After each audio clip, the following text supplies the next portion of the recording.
Today we have Dr. Guy Hayward. It's such a privilege to have you, Guy. You're a maverick. You are a really unique individual in how you help people and all the things you're involved with. And I want to give the listeners just a few fact points on you. So you've co-founded in 2014 the British Pilgrimage Trust. You did a PhD at Cambridge on how singing forms community, as well as setting up the choral Evensong Trust, which helps connect people to singing in spiritual places. There's so many things, and I can't wait for us to attempt to touch on your phenomenal knowledge about so many different subjects. But what's so clear from someone looking at you, looking at the big guy, is how you share your vulnerability with people, but how you have such a passion for really connecting people. Is it all about connecting people, what you do? That's a good question. We're all on a journey in our own lives, and we're trying to find out who we are and where we're going, and just become more comfortable with being ourselves, being comfortable on this earth, basically. And yeah, any form of connection is helpful for that, because if you connect to nature, that means you're not disconnected, and you're not isolated from something that is true, or connected to your body, or connected to your feelings, or connected to communities that you meet, or connected to the friends that you walk with, or the loved ones you're with. Like, connection is really important, because it just means you become less like a kind of isolated atom that's just whizzing around on its own. It's like an island unto itself. And I think, yeah, connection is really important these days. And also it depends what you're connected to. We're all connected to our phones, but it's a different kind of connection, because it takes you out into this virtual world. And I think I'm into analog stuff. I actually love digital stuff, and I'm really into AI, and I'm really into phones. Well, probably too much, but like I love, my actual work is about analog stuff, like pilgrimage and connecting people with singing in either folk traditions or choral evensong, which is this 500-year-old tradition in churches, which is really unpopular. One of the things that I'm into is making unusual, unpopular, quirky things that have been done for a long time, like hundreds of years. So they've definitely got tried and tested proof that they were a good thing at one point in time, and trying to bring them back as something relevant for now and relevant for the issues that people are complaining about. You know, I mean, I really advise everyone go on the British Pilgrimage Trust website. It maps out incredible routes where you can walk around and do pilgrimages in the UK, but also maps out spiritual sites. As time moves on, we learn different things about ourselves and what we want. Where do you feel you're at on your journey with doing what you're doing? It's interesting, when people hear the phrase pilgrimage or word pilgrimage, they think that must be a religious thing. And so when I started in 2014, we tried to make it a bring your own beliefs pilgrimage. So it doesn't matter where you come from in terms of background or belief, or you just bring to it what you are and discover through the journey what it wants to show you. You don't have to end up in any particular place as a set of beliefs. It's more about the practice of walking one foot in front of the other. And interestingly, I think one of the things that started to surprise me is I'm reconnecting a little bit with the old traditional Christian heritage of this land, which is like really not the right thing to do. If you're in the spiritual world, like, you can basically be anything but Christian these days. Like, as long as you can be pagan, Druid, Taoist, Buddhist, a humanist, anything you like, a nature lover, but as long as it's not Christian. There's just something strangely everyone. But I think that's starting to shift. Like, I think if 10 years ago or 15 years ago you had Dawkins and Christopher Hitchens and Sam Harris, like these kind of the new atheist movement, and they were like really popular. They were like the high priests of society. Everyone believed in atheism, and then it became more spiritual, like spiritual but not religious, opening up. And then I guess now there's this shift of like, how do we anchor ourselves back in tradition, in place, in community? And there are so many issues with the church. It's like, why would I even go anywhere near that? Because it's too complicated. It's too hard a problem to get people interested again. So I guess I'm just still working out all this kind of stuff. If you end up with a fully spiritual but not religious, bring your own beliefs, it means it's very individualist. It's very kind of you going on your own journey to whatever you like, which appeals to a lot of people because they don't want to be told what to believe. But you miss out, I think, on the kind of messy community. Actually, like the idea of, this scares me more than anything, is going to a community where I don't know who the people are going to be. I don't know whether I'm going to get on with them very well. And I might have to join the rota or something. And then that's the kind of thing that most people think, I really don't want to get involved with that. That's not very much fun. So it's about, how do you solve all the things that everyone's saying are issues, but also not become even more fragmented than we already are, and try to bring people together. So singing is a classic way of bringing people together, always has been. And you can sing any songs. You can sing songs about nature, you can sing songs about love, you can sing songs about caring for each other, devotional songs to maybe Hindu kirtan or Buddhist chants or Christian teze chants or Amazonian chants that connect you like the jungle feel. Singing is very evocative. Just by me saying this, you can already feel like how a song can take you into singing famous pop songs or famous rock songs that everyone loves, that brings people together. It's really powerful. And so I think if I look back at my journey, I think it's all been about bringing people together. And I wonder why. I've never really thought of myself as that kind of a person, someone who likes to bring people together. It's not how I identify, but if you actually look at what I've done, like my PhD was about that. My master's thesis was about walking and talking and feeling connection with people. Pilgrimage is obviously bringing people together. Bounder and Cad, which is my musical comedy singing, that's making people laugh together about difficult subjects. Cool. Even songs bring people together. But I guess lots of people bring people together. It's just, what are they bringing people together for? What's the direction behind it? Like a football crowd is, it's bringing lots of people together. It's very effectively, and if anything, that's the one thing that does bring everyone together really in a big way every week, and it is a kind of religion nowadays.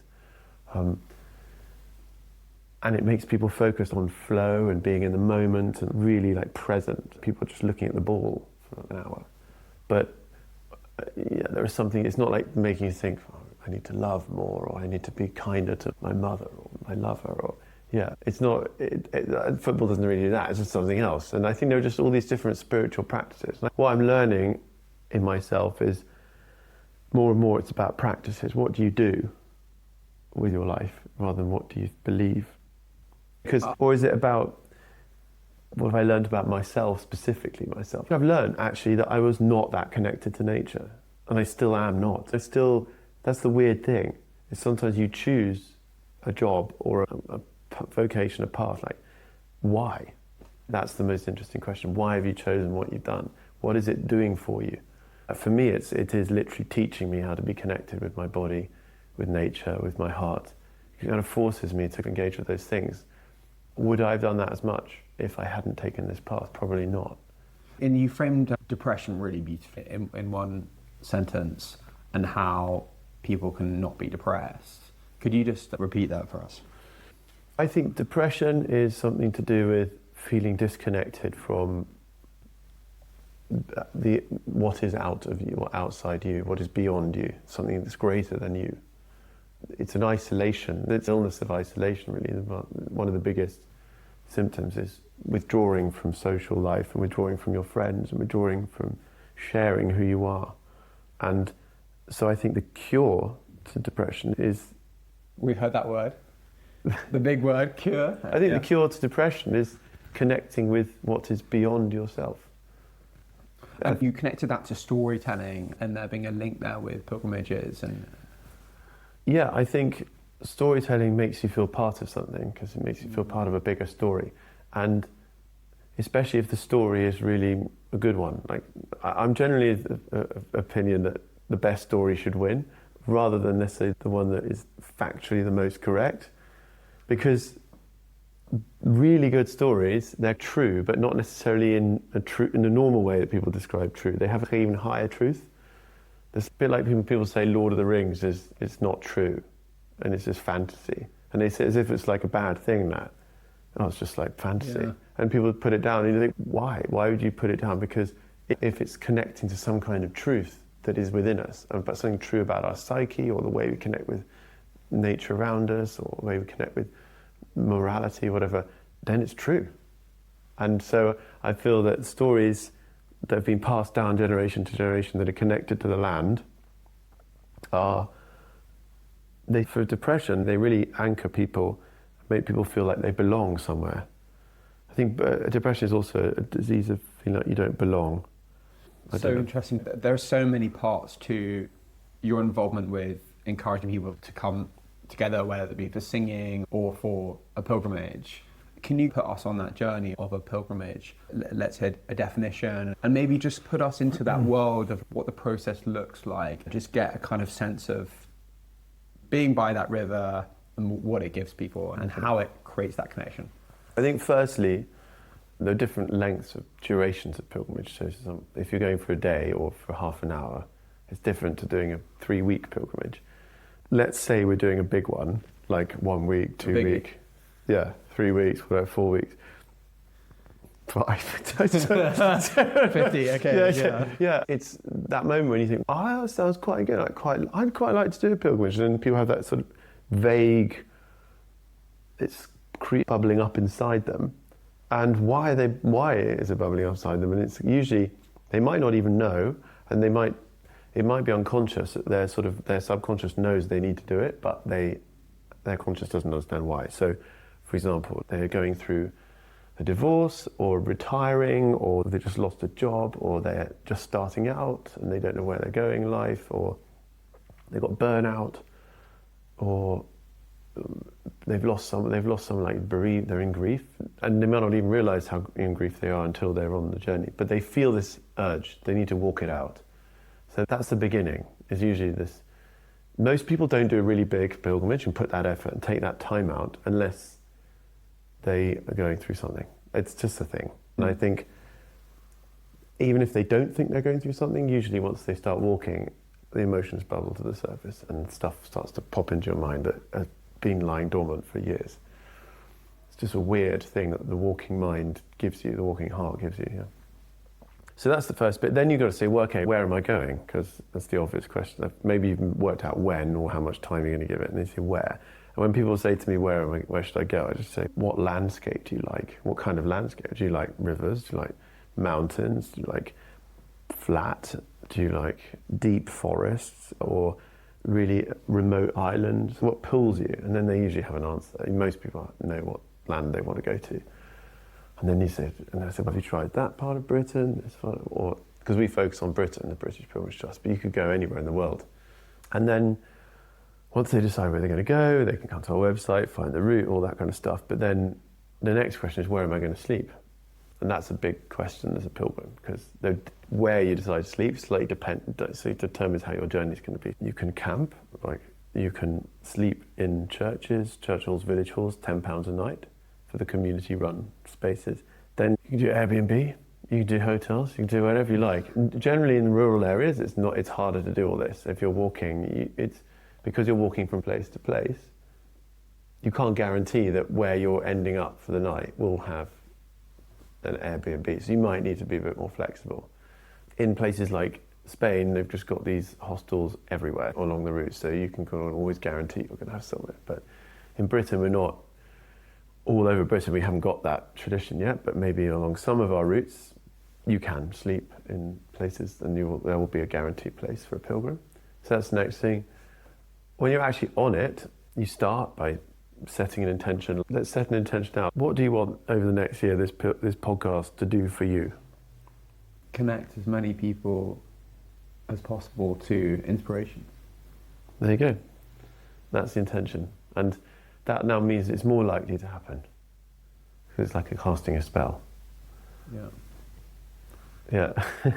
My intention with this interview is to firstly try and articulate to myself why some of the questions you're asking me, and just didn't go on that journey of not knowing what I'm going to say next. And also for the listener, I want you to feel that there are more options available to you for exploring life at the end of it. And just have another more options. Doesn't mean you have to take them, doesn't mean you have to do them, but just to know they're there. Yeah. It's really beautiful, thank you. So these pilgrimages, so very much varying in length. What are some of the kind of typical things that I've never done a pilgrimage, so maybe in some ways I'm the worst person to be asking these questions. In some ways, the best, because I don't. No, this is the so best. Much, beginner's mind. There's so much, the mind of a child that.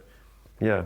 So many benefits of having. You ask, you don't have these assumptions, but when you've led so many people, and we talked, in fact, just before we started the interview about someone we both know, who Guy. We were also talking about how the world works in mysterious ways. Sometimes things only happen at a certain point. You can't force things. But books end up being written at a certain time. You don't, as an artist or whoever you are, whatever you're doing, things just do sometimes have their time and place. And you encourage this wonderful lady to do this pilgrimage, knowing nothing about what was going through their life, and ended up getting thanked through one of their relations for helping, being part of that journey for her. Now, people listening to this, in some ways, we can understand this concept of going on this journey, and it's not a walk, but there's obviously lots of relevance to walking. How would you describe what it gives people? It's interesting, we talked about beginner's mind and being like the mind of a child. I think there is that. That's the core mindset, is you have to be open to learning something. The thing about children is they've got so much to learn, and their minds are just really open to learning, and so they can just go in any direction. I think it's not that we lose it as we get older, it's just it becomes strangely harder to put yourself in that zone. And I think being a pilgrim is going without expectations. So tourists, maybe they buy a package holiday and they know where they're going to go, and there's an itinerary, and they've got this nice hotel there, and they've got this. And the bus better be there. Yeah, and they expect certain things to happen. And a pilgrimage has this sort of fluidity and flexibility and open to the spontaneity of what might happen. Like you might just meet a random person who says, "Why do you come back to mine?" And that doesn't fit my plan. But you start to not have a plan. You just sort of let go of plans, and then the journey starts to show you what it wants to show you, not what you want it to show you. And so that is a good mindset to be in for life, because most plans fail. Not because they're bad plans, not because you're incompetent. They fail because you're not supposed to do that thing. Yeah. And so it's about letting go into something a bit more, sort of the intelligence of everything, the universe, not just your own single individual isolated intelligence. So that's the first thing. That's like the mentality. How you meet different places is a key thing, I think, because walking, people know how to do walking generally, and also over the last 40, 50 years, walking in the countryside has grown as an activity. But what is recent is the pilgrimage side of it, which is the kind of value add to walking. And that's how you engage with certain places that have maybe had devotional practice in for hundreds of years or thousands of years, like holy wells, like in Glastonbury, for example, or the Chalice, the Red Spring and the White Spring, or holy wells all over Britain, or ancient trees, river sources, caves, islands, waterfalls, stone circles, and all these different places, including obviously churches, cathedrals, mosques, temples, synagogues, gurdwaras.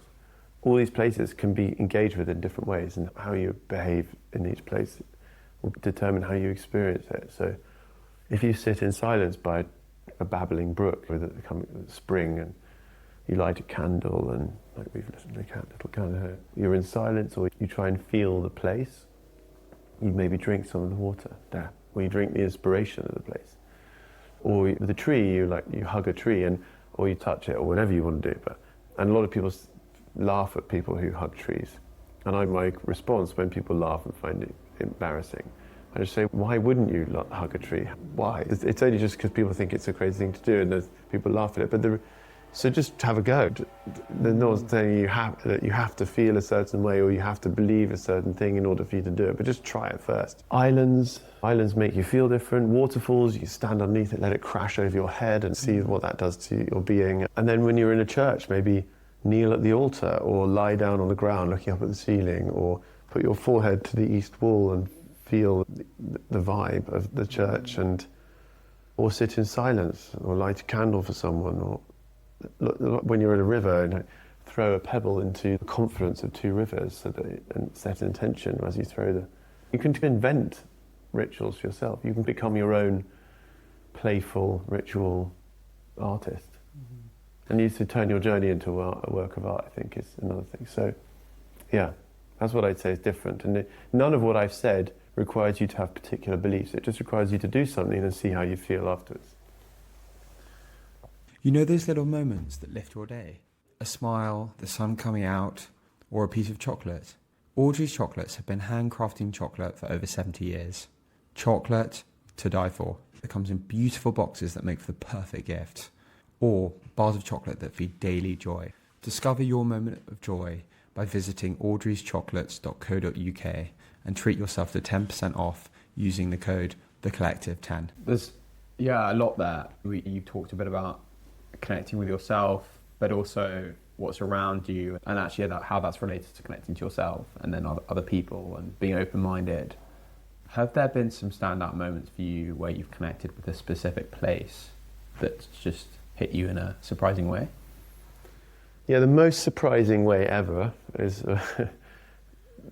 was actually the realization that I'd been to places, but my body had remembered them, and it had worked out what this place meant for me without me realizing with my mind. So it sounds a bit unusual, but basically I went to Avebury, which is this huge stone circle, the biggest in the world.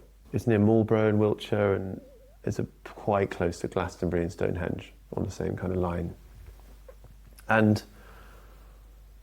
I love that place, and it's a place of the ancestors. A lot of people are buried there, in this, spread out miles around this landscape. And then I also went to this place called Wells Cathedral Chapter House, which is an extra outbuilding on the side of the cathedral at Wells Cathedral, which is the most amazing medieval cathedral that we have in England, really. I think mine's my favourite.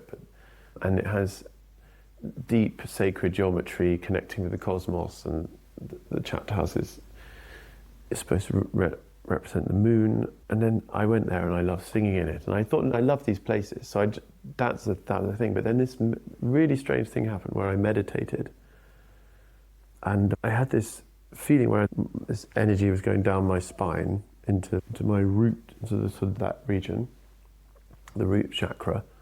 And then as soon as I went there and I could feel my energy there, suddenly this image of Avebury came to my mind. And so I started to think, oh my goodness, yeah, Avebury is a root chakra place. It's helping you ground and root and lay down your roots and connect with your ancestors and your family and where you come from. And then suddenly the energy started travelling up my spine to go into my crown. And then when I went to the crown, suddenly I could see Cathedral Chapter House. And I hadn't thought about these places in those terms ever before. And I wasn't wanting any particular place to happen, to relate to each. It just happened. And I thought, going to these places is doing something to me. Like, it's not just, oh, I like the look of that place, I want to go and see it. It's, yeah, there may be a bit of that when you look through a book. Or, this book here, Britain's Pilgrim Places. Wowee. Have a little heavy. Looks good. Lot of photos. With lots of fantastic insights, which we're going to come back to. But let's say you look in the book, you find somewhere you want to go, and then you go, and then, yeah, you can be interested by some of the things that it says you're going to be interested in. But then when you're actually there, it's a whole body experience. It's about what sounds you have, how you feel, the emotions when you're there, what it looks like really affects you. There's so many. It's why everyone goes to live concerts. It's like you have to be there, and then it does something to you, and it does many things to you which you may never understand. And I think this is what sacred places have always been. I think they're tools for our soul. They're like, or maybe another way of putting it, charging points in the landscape for our soul. So you go, and it's like maybe I shouldn't bring Elon Musk into it, but like a Tesla, charging, an electric car charging point, let's say like that. You plug in, and it does something to you, and then you're able to go on your path more. And in rational speak, it doesn't make sense, right? And I guess there's an interesting disjoint between languages and culture in some senses, where some languages cover some specific words that other languages just don't have a word for. Yeah. Is there a place that you go to that makes you feel really calm? That you don't necessarily deliberately think of that place, but when you want to feel calm, or when you do feel calm, you just start thinking about that place? I live in London, so I live in Shoreditch, and near Shoreditch is this church called St Bartholomew the Great in Smithfield, and it's the only it's the only church within the city of London that didn't get destroyed by the Great Fire of London. Everything else did pretty much, and so it has this really deep ancient feel. And if you go into the Lady Chapel at the end, there's this kind of serious peace that you find there. It's very calm. You just have to sit there and be peaceful. I think in London, especially in Shoreditch, there's so many sounds, metallic and construction works and trains going by, and it's quite intense for the body. And you just go in these really stone-clad walls, like really thick stone walls and really ancient feel, and it just goes, and it's cool. I don't do it that much, to be honest, but I'd say in an urban environment, that's where I go. Or Hampstead Heath, obviously, lovely. I'd say temperate rainforests with there's more, on the west of Britain, there's this western corridor, there are these trees with moss on them and like liverworts and this really like magical fairy-like landscape that you might imagine in your child when you read children's literature about the ultimate forest, or with like river running through it and just really moist air, and that really makes me calm down. Are we getting better at understanding why different materials and environments actually change our state? Yes, in a scientific way, and they're starting to realise that being in a woodland makes certain immune cells increase, for example. That's one thing that happens. Some people measure cortisol before and after your stress response. I don't know how many neuroscience, I think it's quite hard to do neuroscience outdoors, but this is one way of understanding why a place makes you feel better. And it's useful in a sense, and some people need to be spoken to in that way for them to believe that it's good for me. But poetry, film, documentaries, I think there are other ways to understanding. You just have to see a place and you think, I want to do that, and you don't necessarily know why. It's a big thing we struggle with in the charity, because in a charity you have to fundraise, you have to show impact, which means you have to measure before and after. You have to show on these metrics someone's life is improving. But so much of what happens on pilgrimage is mysterious, and it's getting into nooks and crannies of your soul that you don't really understand. And so showing the impact of that is actually quite difficult. Yeah, for example, sometimes conversations can be life-changing. You never see that person again, but you have a conversation that triggers a thought, which leads to a whole different series of events, which ultimately change your life. 2 or 3 people you've met which have changed your world in surprising ways. Yeah, probably the 2 most important people that have changed my world were Rupert Sheldrake and Jill Pearce. I met them when I was about 23, when I was actually probably in a state of depression, I'd say, roughly around that time. And I was just starting my PhD, and I was feeling like, where am I going in life? And I was feeling quite disconnected, although I didn't realise that at the time.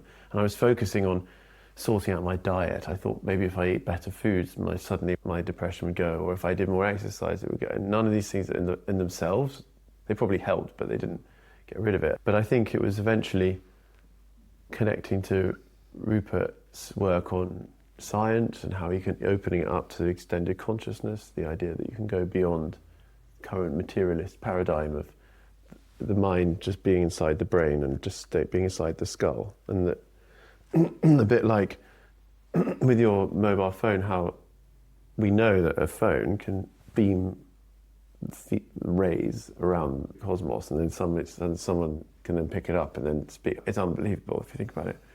Why can't our brains be like that too? There's no law says it can't be the case. And so maybe it just opened me up to this idea that we are maybe all connected by consciousness that goes beyond just the material body. It's connected to the body. It's like your mind is a bit like a radio receiver. It doesn't have all of the information of all of the programs coming through, but it's able to tune into something that's already out. I think that being able to tune into something that's already out there was what helped me get out of my depression. And Jill Pearce is his wife, who introduced me to different forms of chanting and family constellation therapy and The two of them together were very, they sort of helped with a lot of issues I had at the time, and ever since. And then I started the British Pilgrimage Trust with Rupert, and they've been a big part of my life ever since. And so that's just grown and grown. I'm still working with them now. The world works in funny ways. Yeah, how I met them is strange. So it's like why I suddenly met them at that point in my life.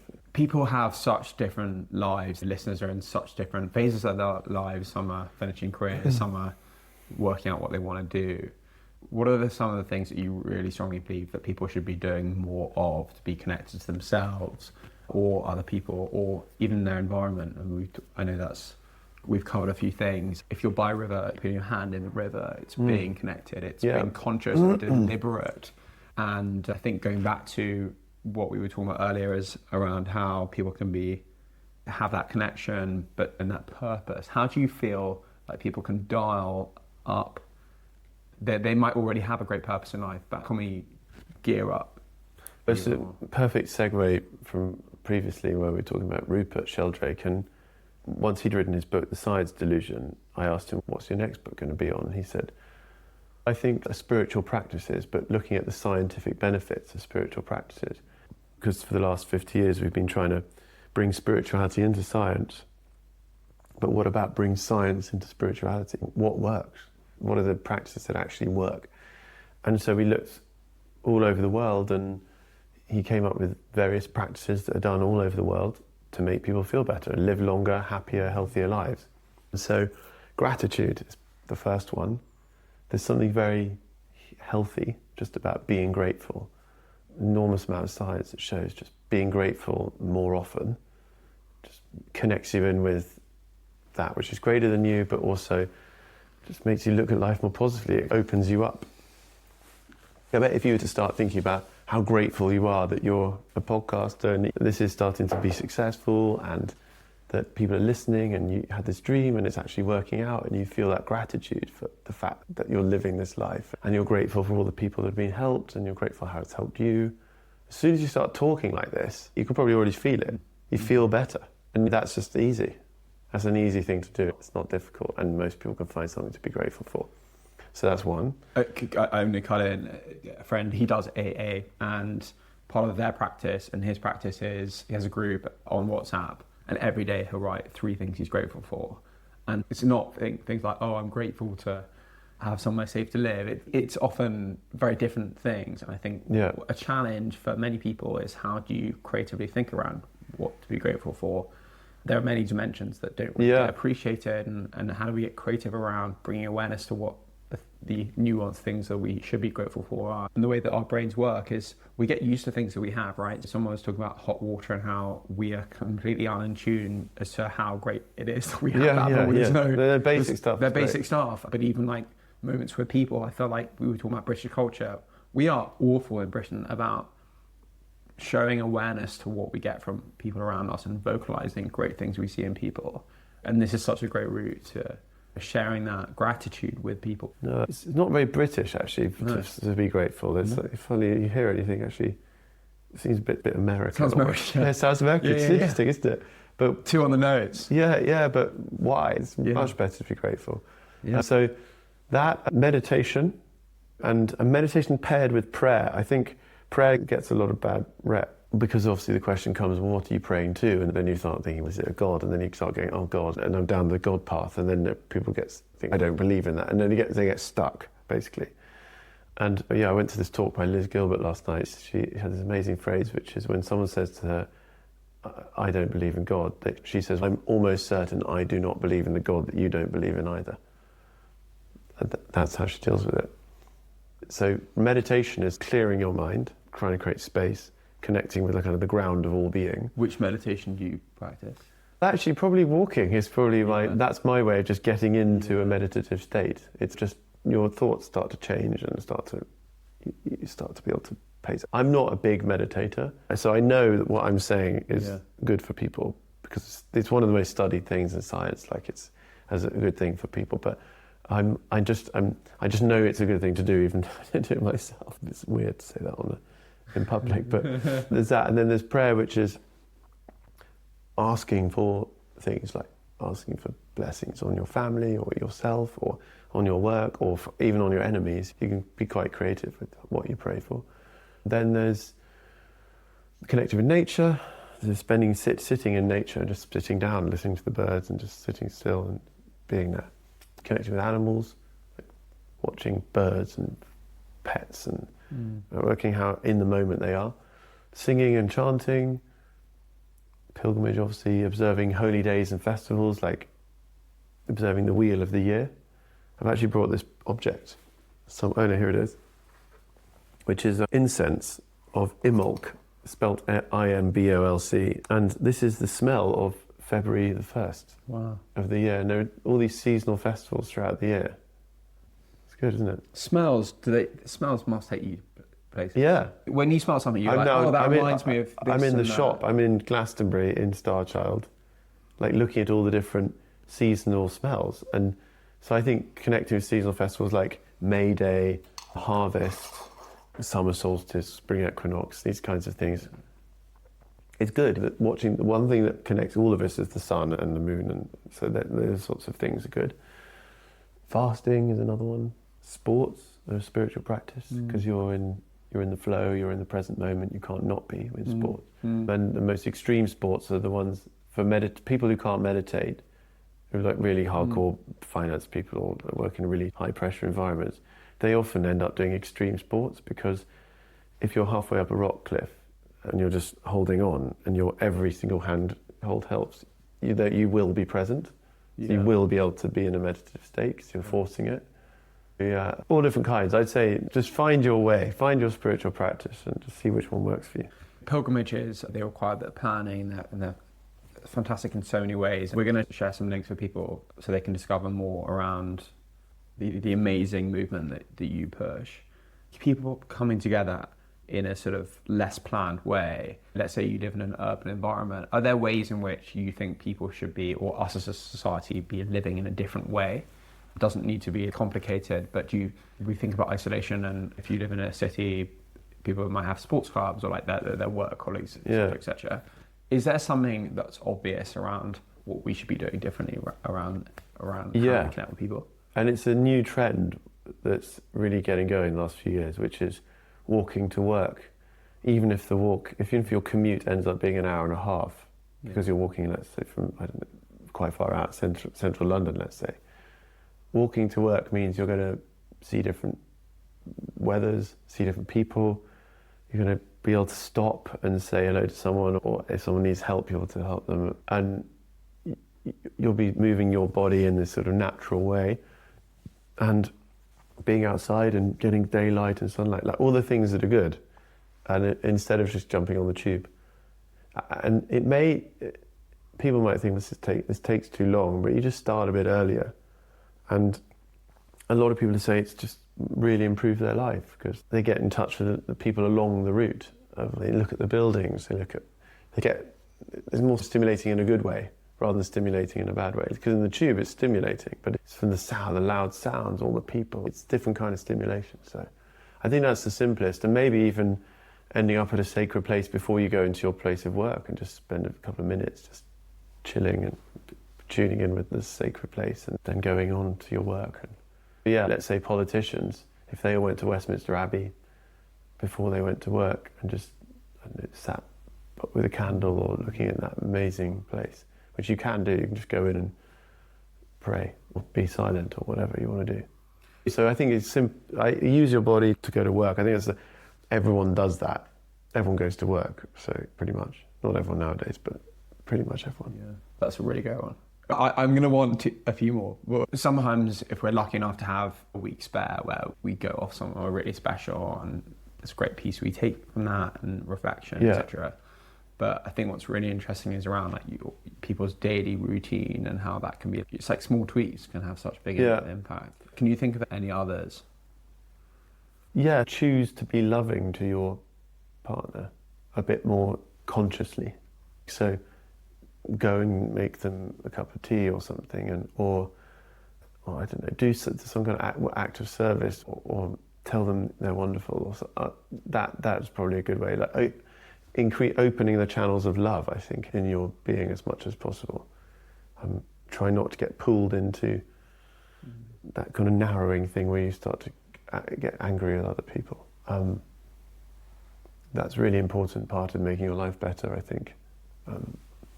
It's just practice opening up the heart, which sounds really hippie, and it is in a way, but it's also pretty practical. And a lot of people do it anyway, they just call it something else. So I'd say that's really important. Maybe, if you want to, maybe blessing your food before you eat, just saying thank you, again, is a gratitude thing, but also just connecting with your food, really being present that you're about to eat it, and it's going to become your body. Being happy, there's so many dimensions of that. Yeah. It could be related to your physical state, you're carrying stress, and then we've had episodes where people talk about there being more senses than we understand, and how we connect to the environment. It's so fascinating the way you talk about us being having an antennae, and there are so many examples which lead us to thinking that there are weird, curious ways we connect to our environment. We sometimes can have a sixth sense that we need to move because there's something that's not good news in that direction, or whatever it is. Or maybe it's the opposite. Maybe it's the path to excitement, having a connection with someone in a room. Yeah. And the world is changing so significantly every day, right? AI is moving so quickly. Where are you thinking, oh my God, the future is going to be a great place? Funnily enough, I do actually think AI is part of it, which most people would never say, and probably wouldn't expect someone like me to say, because it's like almost betrayal of what I do. But the reason I'm saying it is because I think it does two things. So many, over probably 3 or 45 million. But one of the things is when we were in the Industrial Revolution and the machines started to become more powerful, like trains and tractors and all this kind of stuff, it meant that you didn't need as many humans to be strong, and their muscles. You didn't need so many muscles in the world. You just needed machines to do the work. And that then meant that humans started to focus more on jobs that used the mind. And then we shifted more to kind of like a cognitive culture. Now, even our cognition is taken over. It's better than us in many ways on that level. So now it's going to be more about coming into the heart, caring for people, being in place, being in-person interaction, trust building, those sorts of relationship sort of things. And also, at school, you and I were probably taught in the same way, which is basically we get given a question and then we have to come up with the answer. And it's now flipped because of AI. It's now, who can ask the best question, not about who gets the best answer. It's a total flip of the way that education will work, or the way that minds will work. So actually we'll be forced into a more creative state, which is, can I ask the best question? So fascinating. And also the thing for pilgrimage, for example, as we spend more and more time in the metaverse, in the virtual reality, helped by AI, there's going to be a craving for actual lived experience in places, like really high quality places. I think we won't just want to sit in our room and be in virtual reality the whole time. I think it'll create this even deeper desire to be in the land. So yeah, I think use it for what it's good for, and then go back to the old ways that are really great. So jumping out of the pilgrimage world, there are so many movements that are hot right now. Running clubs, hydros. Pottery's making a big movement. Yeah. There are actually young people are finding meet-up clubs and going out as friends on walks. That is becoming more of a thing. I really like the sauna movement, really fast growing. I like the kinds of conversations you have in the sauna are great. Ecstatic dance, people are doing more of, which basically just means dancing without talking, pretty much.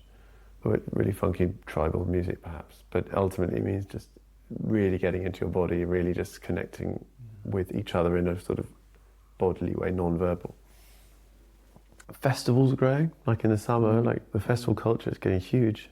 And it makes sense. Festivals are one of the best ways to feel connected, taking you out of your comfort zone. We can't avoid words. Words play a big part in your world, it seems. Be it through singing, you're incredibly articulate, and the way you use language. Are there some words or a series of words that you'd like to share today? Right. Like a verse or something? Doesn't have to be yes, but we can get that one. Or it could be a song. I could sing a song, yeah. Yeah, that'd be lovely. Okay.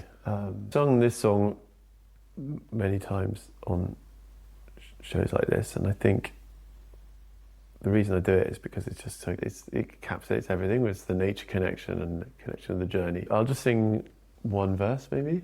Great. Just the chorus. What's the life of a man any more than a leaf? A man has his season, so why should we grieve?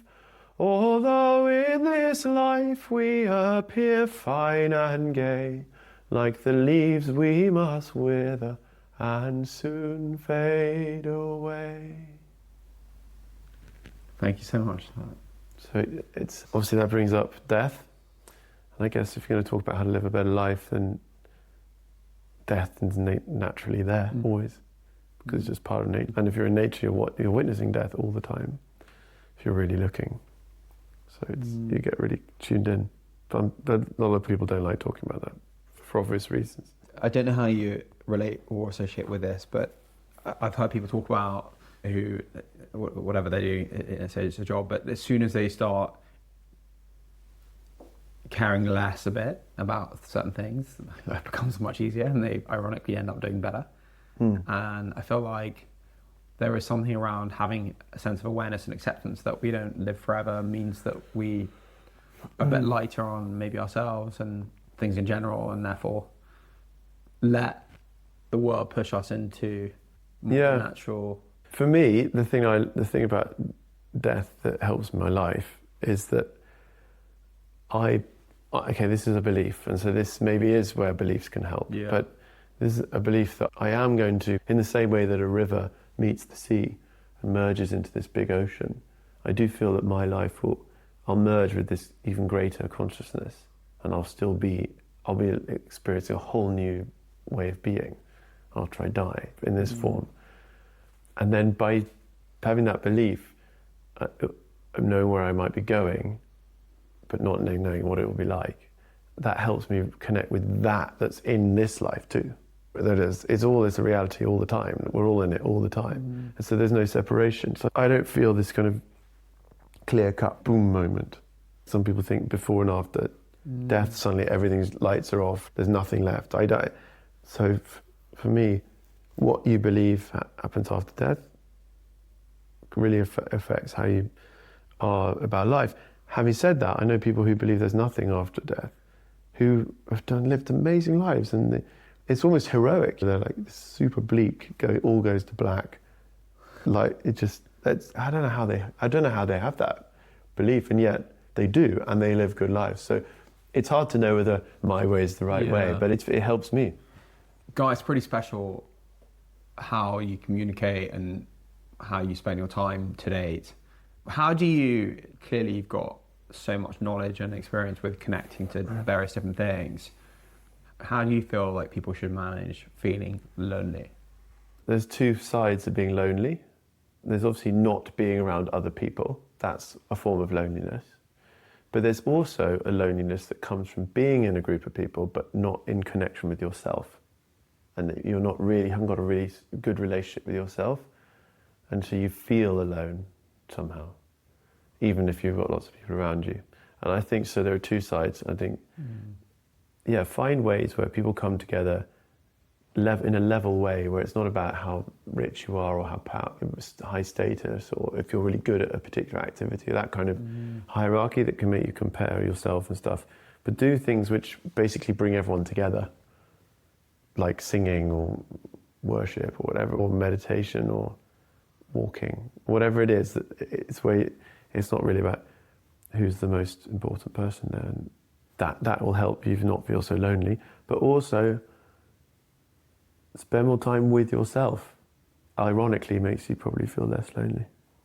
Really learn who you are, really go deep into the difficult parts of yourself. And how does one do that good? Because that's thrown around, spend some time on your own, but what does that involve? I mean, there are different ways to do it. There's obviously, I will promote pilgrimage. There's walking it out. Like those emotions will come to the surface, things will bubble up over time, and you'll walk it. Solvitur ambulando, it is solved by walking. It's this like old phrase. And so there's that. Then there's also psychedelics. I would say probably quite a good way of tuning in. there's scientific evidence for that, and slowly but surely governments are getting closer to actually, whatever the word is, approving use in therapeutic use, particularly for the most intense cases of trauma and PTSD and that kind of thing. Then there's also therapeutic techniques like somatic therapy, connecting with your body, internal family systems, which are all the different parts of yourself and talking to each other and helping them have better conversations with each other so they're not fighting each other, which is what we often find happening inside. And also just have friends that push you a bit, friends that tell you when you're maybe not looking at something. In the right way. Yeah. Yeah. People can do any pilgrimage in the world. Where would you throw them? I think for the individual, it probably have to be somewhere to do with their ancestral land. So wherever they feel, whether or not their ancestors actually do, but if they feel drawn to a place, I think I'd say to people mostly as much as possible, feel where you want to go, not think. And because you don't know why you would go to a place, and you go and then you discover why. So there's that. There are really powerful spots. There are like really famous pilgrimage places. Like Glastonbury is one of them. Pyramids in Egypt. Some of the temples, Aztec temples. Guadalupe, Our Lady there. And the Amazon, obviously, and Machu Picchu, and like classic. So, if you feel drawn to the big guns, then go there. But for the smaller guns, or the smaller places, maybe, I don't know why the guns have to be used, but anyway. For the smaller places, just feel it. Feel drawn. We're going to move to the quickfire question. Okay, go for it. 3 things that give you joy that we wouldn't know about. Porridge. There's really like lots of different elements of porridge. Greasing the sun with your tongue hanging out. And lying in a river with water washing right over you. A mantra you want to embrace now? Listen to the intimate connection with myself. A favourite book, film or artist that isn't obvious? Tolkien is obvious to me, whether it's obvious to other people, I don't know. But I think deeper dive into this magical world he tried to create, and all the languages and all the ways of looking at the world, because I feel it's really important to what I'm doing. The world's dealt tough cards. Something's not landed in your way. How do you jump out of that? Look at where the opportunity is in it. In the war, there's this song called Keep the Home Fires Burning. There's a silver lining through the dark cloud shining. Turn the dark cloud inside out till the boys come home. Basically, I think that's all you can do. One thing that is in for you and one thing that is out. In is exercise in the morning and feeling like I can meet the day with more good ferocity. And what's out is getting angry and getting angered by people. Thank you so much. It's been a real pleasure to have you on. Thank you.